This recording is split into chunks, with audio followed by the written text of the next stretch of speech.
নমস্কাৰ সকলোকে মোৰ চেনেলৰ অন্য এটা মিনি ব্লগলৈ স্বাগতম জনাইছোঁ।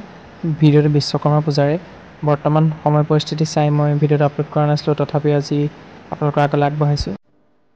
গা পা ধুই নিজৰ কাম বন কৰি ওলাইছোঁ অইল ইণ্ডাষ্ট্ৰীলৈ, যিহেতু মই ইয়াত এপ্ৰেণ্টিছশ্বিপ কৰি আছোঁ আৰু প্ৰতি বছৰ দৰে ইয়াত বিশ্বকৰ্মা পূজাটো চেলিব্ৰেট কৰা হৈছে। তাকে আপোনালোকক দেখাবলৈ এটা ভিডিঅ' কৰিছোঁ। আহি পালোহি ইণ্ডাষ্ট্ৰী আৰু আমি লগৰ আটাইকেইটা আহিছোঁ আজি বিশ্বকৰ্মা পূজাৰ বাবে, আৰু আপোনালোকক দেখাওঁ বুলি ভাবিলোঁ যে অইল ইণ্ডাষ্ট্ৰীতনো কেনেদৰে বিশ্বকৰ্মা পূজা চেলিব্ৰেট কৰা হয়।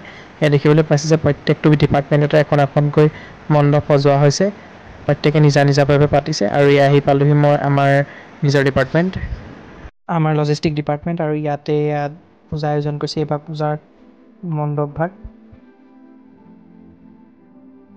সোনকালে অহাৰ বাবে আমি পালোঁ, এয়া পূজা কৰাও দেখিবলৈ পালোঁ। তাৰপাছত গ'লোঁ আমাৰ মেইন যোনটো অফিচ লজিষ্টিক ডিপাৰ্টমেণ্টৰ, তাতো এভাগি পূজা আয়োজন কৰা হৈছে।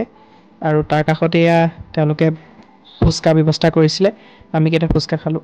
তাৰপাছত আমি ডিপাৰ্টমেণ্টৰ ফালৰ পৰা একোটাকৈ মিঠাই বক্স পালোঁ, আৰু সেয়ে তাকে খুলি আপোনালোকক দেখাইছোঁ ইয়াতনো কি আছে।